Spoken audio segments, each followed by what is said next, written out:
Greeting, friends. It's been a few weeks, so I'd like to update you all on our situation. Our family is still under attack by the lawless and illegitimate DCF of Massachusetts, the Department Against Children and Families.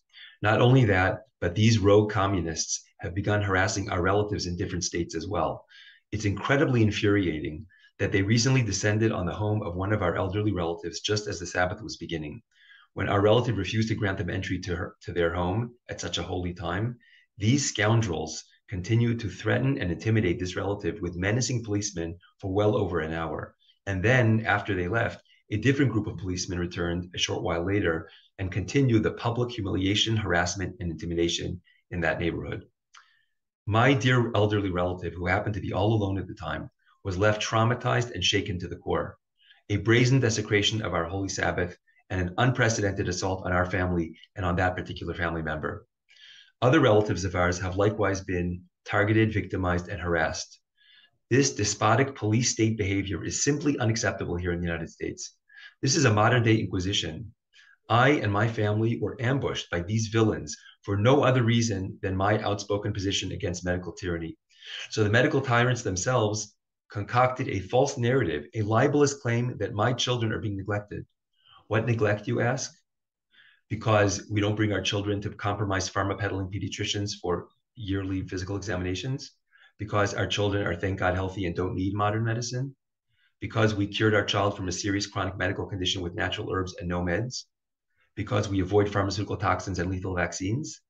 Because our children will not mask or submit to vilely intrusive nasal swabs? Because we do not follow their state-sponsored public health policies? Because we dare to challenge the clueless medical establishment and make our own educated decisions about the health and well-being of our own children? Yes, all of those reasons are exactly why they accuse us of neglect. My friends, the exact opposite is true. If you follow these pharma-backed zombies and submit your children to the perils of pharmaceutical dependency or the whims of trigger-happy surgeons, then you are neglectful. You are recklessly neglecting your child. You have violated your God-given duty to safeguard your child from harm. Thank God, my wife and I prioritize our children's well-being above all else and will not sacrifice them on the altar of medical mainstream dogma. We seek out independent doctors and healers who have the best interest of our children in mind, who have not pledged allegiance to Big Brother, and who reject tyrannical obedience rituals as we do. The medical care we give our children when necessary is incomparably better care than anything that the compromised mainstream doctors can offer. The funny thing is that we don't even domicile in Massachusetts anymore since early summer, yet these power-hungry criminals still felt entitled to harass our family in Massachusetts and elsewhere.